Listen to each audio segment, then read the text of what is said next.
Alright, so your homework this week for Thursday is to down-res your head, or your helmet. That's all you have to do.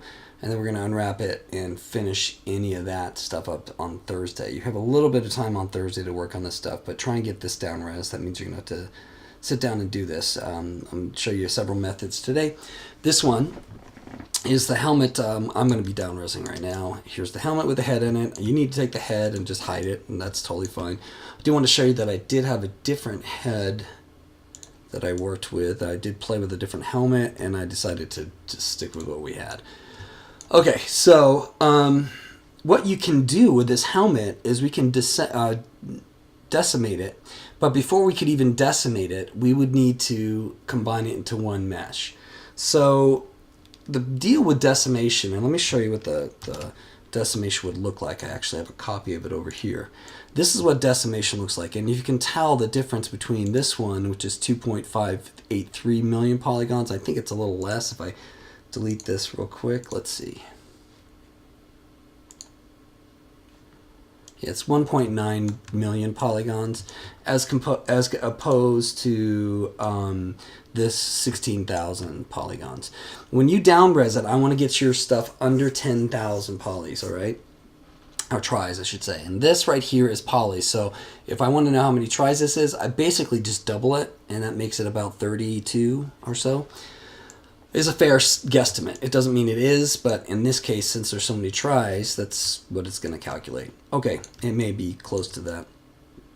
Anyway, there's a lot of unwanted polygons and stuff inside of here, but the biggest problem we have with this is unwrapping it. Honestly, this isn't an animated face. This isn't an animated anything, but the unwrap on this doesn't stick. So it'd be hard to figure out where these edges go and don't go. So we don't use the unwrap, or we don't use these versions for that. There's other programs that do that pretty well. But for our purposes, I just want to get you down to a nice poly-looped version of a helmet. So we're going to go back to our high-res version here. And I have a couple of methods that I'm going to show real quick that I like. They're I haven't seen anybody else do them, kind of like my clown stuff, but even that I found was a little dated. Anyway, so let me turn this off. So what I want to do is, this is a piece, this is a piece. I want to add these two pieces together first, just to be clear. I'm going to take this one, I'm going to go merge down, and it's going to merge down below to the next one and say OK. All right, so now my visor is all one piece. Now, the reason I didn't do it before is because of these weirdness things inside of here that I use to extrude these parts out, or different parts out. So what we need to do now is we need to make it a Dynamesh. Now, what I actually think we're going to do in this case, just to make our life a little bit faster, is I'm going to go ahead and add everything together. So I'm going to say merge. And then the way to do it is, instead of saying merge down, this way it isn't destructive, I'm going to say merge visible. And when I click on that, you'll see a new tool shows up right over here. This is the new tool. This was the Dynameshed one, but here's the new tool, and it says merged on it, and I will rename it as high. Okay, so right now you'll see that it has all its different polygroups and stuff like that. So what do I need to do to make this work? Well, what I could do, the organic stuff is much easier, I should tell you. But there's really no way around the dance that you're going to have to do. You either can rebuild the whole topology by hand, which we'll see, or you can try and make some of the tools we have do the stuff we want them to do. So the first thing we need to do is make this mesh all one piece. Right now it's separate. It's like sub-object pieces. Even though they're all in the same tool, they're all sub-object pieces, so they don't actually combine together very well. And when I down-res them, it's gonna down-res them individually, which in some cases isn't the worst thing in the world, but for our case, we're just gonna go ahead and do Dynamesh. And we want this Dynamesh to be about, it's about 750, I think, because right now it's at 1551, and just from trial and error, I'd go 750. Oh, I think I didn't click 750. Here we go, 750, and then say Dynamesh. And it'll take a second here.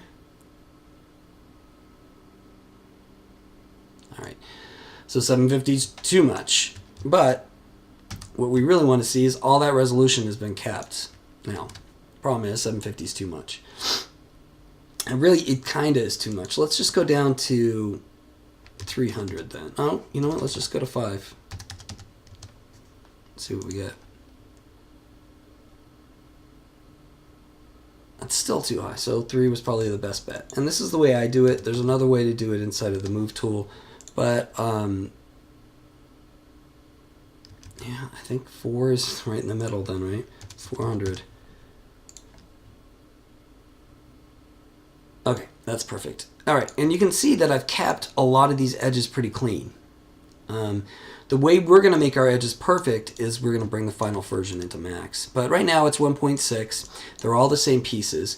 And I'm going to try and find a way to keep these edges so they don't get muddy, because that's the big thing that we have when we down-res, is finding the edges and stuff. So my way of doing it, and the way I've been playing around with, is this right here. If I do edge loops, since I've got all these are different colors, they're all different poly groups, and I can just click this button, and it'll take a second.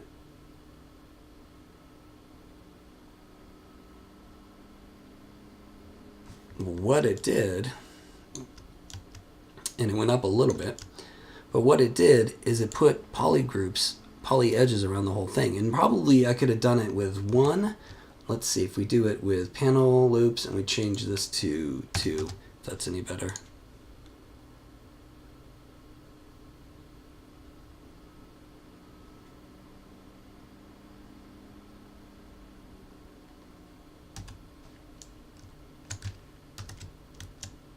But what that panel loop did is it got us back that hard edge that we wanted, that really nice, clean edge, okay? That's great. That's what the panel loop button does that I love about it, and I just started realizing how we could use it. So I know it's rounded, but it's all going to be hard edged at the end anyway. So now I have this at 1.6 million. I could try and Dynamesh it down to let's say 200 Dynamesh. And that brings it down to 382. And look at now, we still have some really cool control over those edges. We could also try and do Z-Remesher. And Z-Remesher has a bunch of different tools inside of it. We're going to change Legacy 2018 because I'm in 2019 just to keep it safe. And I'm going to get rid of that and just say same for now. And leave the adaptive on. Actually, I'm going to say half and leave the adaptive on and see what happens. Let me pull back out here. This takes a little bit of time, so I will pause it. Not too much, but a couple minutes. And here's what we got out of it. It's got some interesting things, but here's the big thing I want to point out. This stuff right here doesn't matter. It's going to go away. In fact, some people would say you just get rid of it, but I like to have that little variation because it adds to the normals when we do the normal map for it. This right here bothers me more. This stuff right here. It's down to 160K. So, let's go back up to Dynamesh, and we'll change this to 100 and see if we get anything better. And we could also keep groups. And see what this says is when pressed, the button splits in mini multi. This actually makes it bigger. So let's just do 100 and see what we get.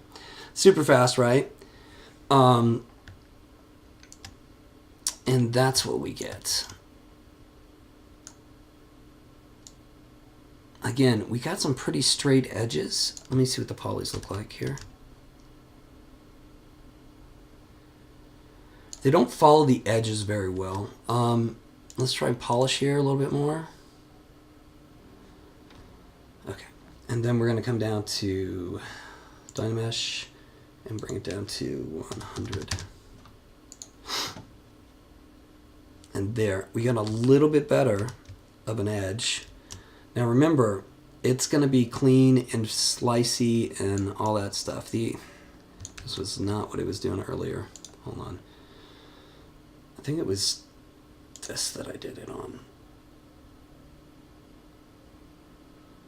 And I'll pause it. Okay, so now that we've got the panel loops all set up like this, let's see what happens when we do Z-remesher. Now, the one thing we've got to turn on is make sure you have your symmetry on. So check your symmetry and make sure it's on.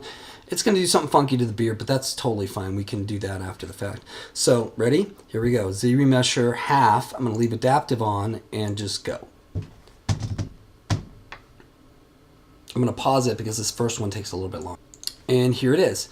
From 1.8 million down to 308,000. And look at those edges, look pretty good. I've got a weird thing with my tail here, and there's some other stuff that I'm not crazy about, but I think that was more because of the way I screwed up the model than anything else.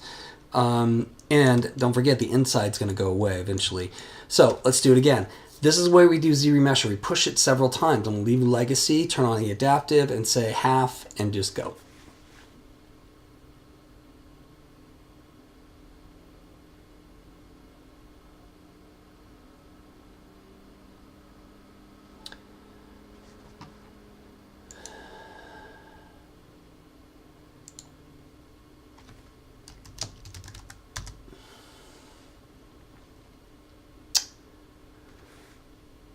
Okay, so there we go, another one. But the one thing I want to point out is how clean these edges are.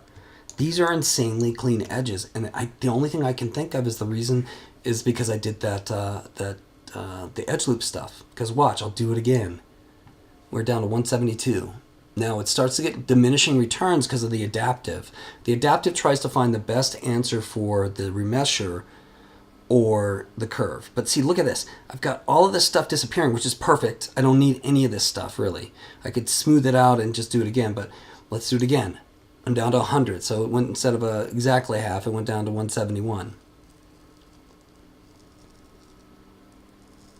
Down to 65. Again, my edges are clean. Okay? Z-remesher. I think my diminishing returns are starting to get in the way. So there's some stuff here and there's some things here. So I'm going to turn off the adaptive now and just try again. Again though, look at that edge. These edges are almost perfect and they're really easy to fix inside of something like Max. I'll do one more time. See if we get actually half. We're down to 11,000. Look at that freaking perfect edge. I mean, to me, these little tweaks are super fast and easy. Let's see what that looks like. That looks usable. There's some obviously issues in some places. That's totally fine. And there's some extra stuff that I probably could get rid of inside of here, and probably should have done it that way before I down-resed it. But the point is, I'm at 11,000 right now. If I do it one more time, I don't know if I'm going to push my luck here. Actually, amazingly, I'm at the resolution, excuse me, I need to be at. So I need to take this into Max and clean up some stuff, but that's it. And then I need to, let me go back one more.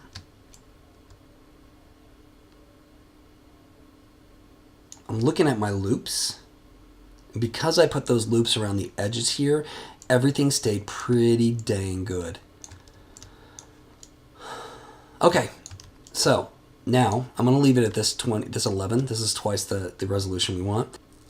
Okay, so, and I'm going to take this over to down-resing it. But before I do that, I want to show you a couple little tricks too. You can always come into edge loops, and there's a really cool trick inside of edge loops after you get this set up, and say delete loops. And you can see what it does. And it dropped it down even lower than we needed it to be. But it kind of didn't, I don't like what it did, so I'm going to leave that on, just so you know you can test it to see. The other thing I'm going to do real quick is I'm going to come over to UV Unwrap, UV Master, because there's one thing that I hate the UV Master in here, but I do like parts of this that work pretty well. So I like the way it splays everything out, and I'll show you what I mean. I'm just going to say, you can try and work on a clone if you want. Let me say what we're working on here, and I'm just going to go like that, and I'm going to say unwrap. It's only got 11,000, so it shouldn't be a problem. It doesn't like unwrapping big stuff, but this size, it doesn't matter. And if you want to check your unwrapping here, it's weird, but you do flatten. And what it does is it shows me my map in the background there, but it flattens it out into two pieces like this. That's perfect. I don't really even care. I just wanted it flattened out, and then we can deal with it inside of Max. So I'm going to come back up to FBX export import, and I'm going to say export, and I'm going to say FBX export class low, save, yes.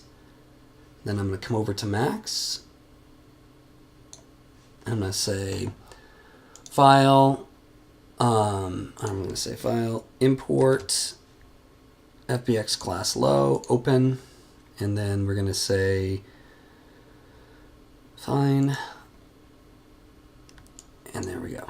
And now it's inside of Max. And if we push 7 and we check our settings to make sure the settings are supposed to be what they're supposed to be, but they aren't because Max crashed on me a few minutes ago. Turn on not edge, vertex, and apply and say OK. So we're at 22,000, which is exactly where we thought we'd be. So first off, let's do, the first thing we can do is go turn on our wireframes.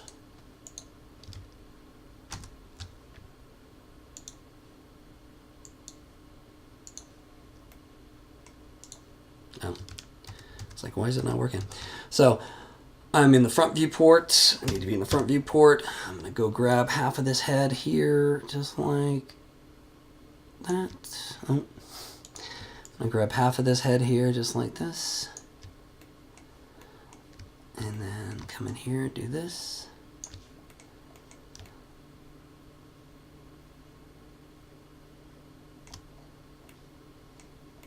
And then delete. Okay, so next thing we want to do is down-res it.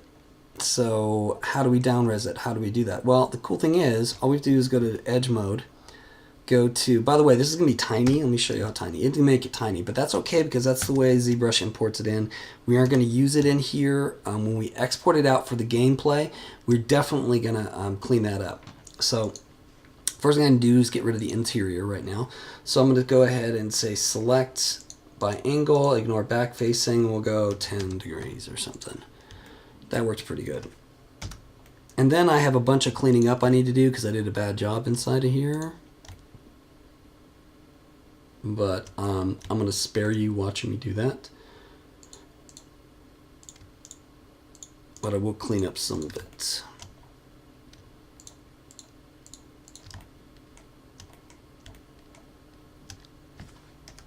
I'll just take this one and shift right there. And we'll come back up here.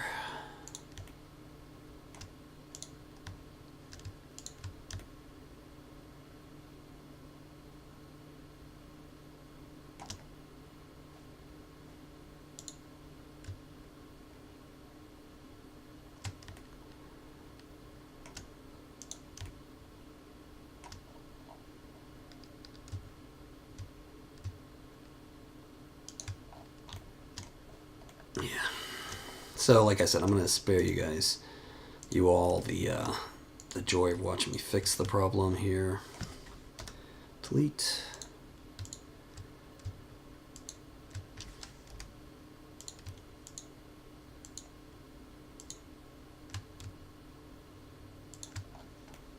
So I can't stop myself. Go to 5, grab this one and this one, just delete them for now. This one is the whole piece, so we'll just leave it.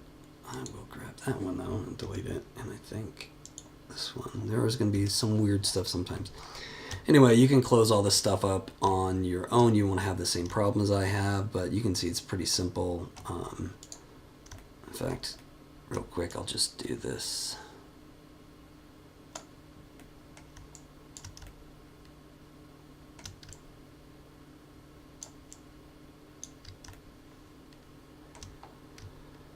Delete. And if I push these, how about this one? Yeah, that works. Back to 5, close this, delete. 4.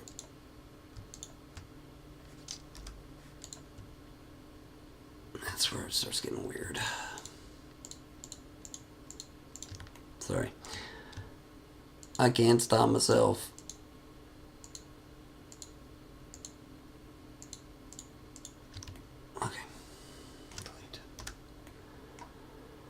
Okay, so I've got that. I This is for unwrapping purposes, so I can see what the heck I'm doing. Okay. How hard is it to unwrap this watch? So it's unwrapped sort of already, but let's do, I'm sorry, downres. Let's just downres this a little bit more now. We're at 72, 77. We probably want to be at about 5. So where can we grab some easy ones? Some easy ones are like right here, and I go Alt-R, and it'll go all the way across the whole thing. If I grab this one and go Alt-R, probably grab that one too, because these are straight edges, so they're perfect to get rid of. And maybe this one. Yeah.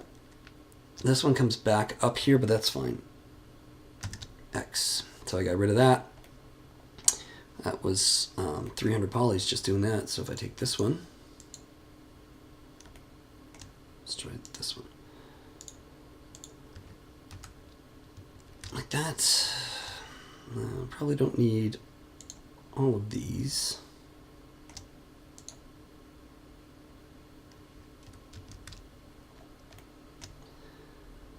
So it's really easy to kind of figure out where you need to cut.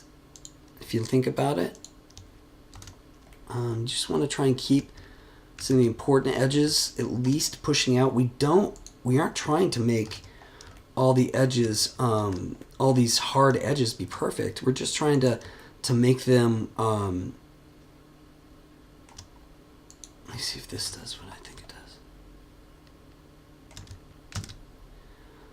does. Represent a kind of a bump out, and we'll fix the beard pretty easily, as you can imagine. Grab this one, delete it. There we go.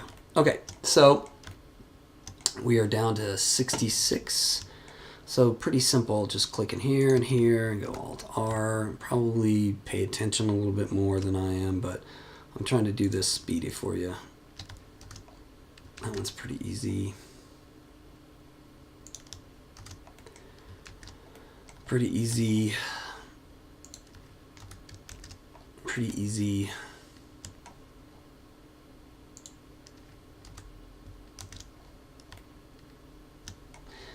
What we want is it to enhance the normals that we have. So it's going to push up past the normals. We don't want the normals to do all the work, and it's not going to make the normals, not be needed at all. And that's what a lot of people make mistakes about, is they think, oh, I need to fix this so the normals, so I can just get rid of the normals or whatever. But that's not necessarily true. All we're trying to do is get rid of stuff that stops, anything that, we're just trying to get parts that will help the normals. Otherwise, we could have just built this in Max and done what we've talked about before. But that's why I like this better. This methodology allows me to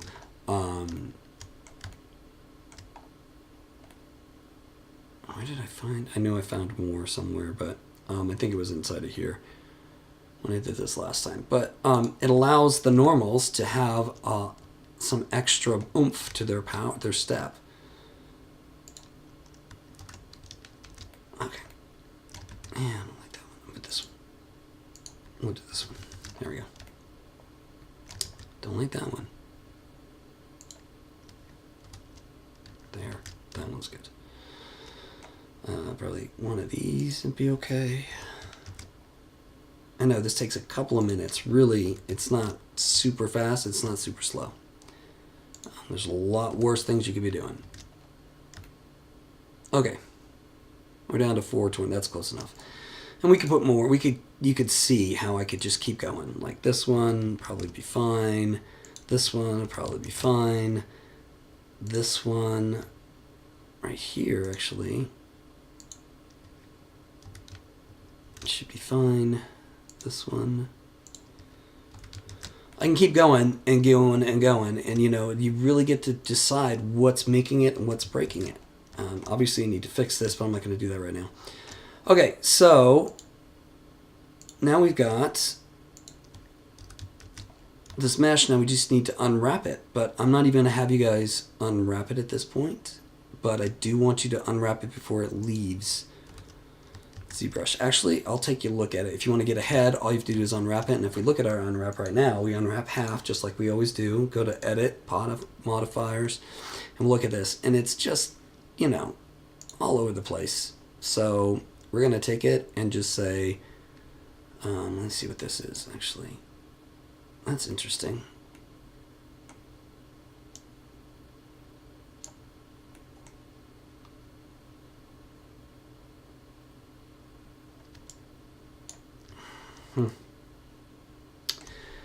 Well, last time I did it, it unwrapped it nicer for me. But let's just do stitch selected and see what we get. And then if we take a tool, relax. Oh, probably helps if you grab something.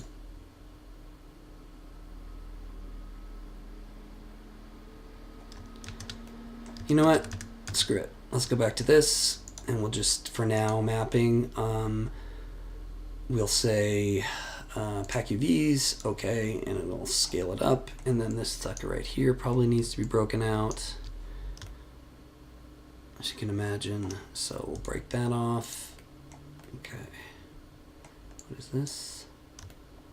Is that interior thing? That's fine. Try it again. Tools. Pack UVs. Bam. And let's see, what's this? Face mask, which we did see, but let's remove this stuff from it and break it, and then relax it and start relax.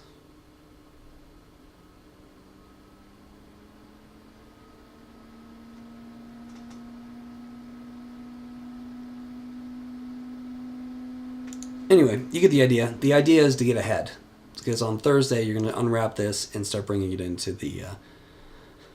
oh, see, I missed some parts. That's what's going on.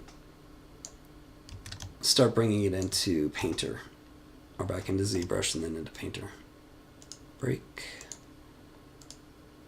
Relax. Start relax. There we go. It's out of the way. Grab everything.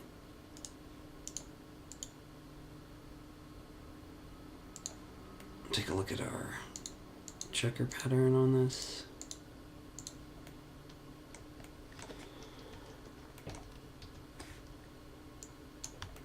Looks pretty decent. It probably could make some more room here. Tools, pack, UVs. Okay, pack. Grab this sucker. Rotate it a little bit like this. Probably put it over here. Probably attach it to this thing right here. Anyway, you get the idea. Now you have your down-resed, more or less down-resed version of your helmet. And that's it.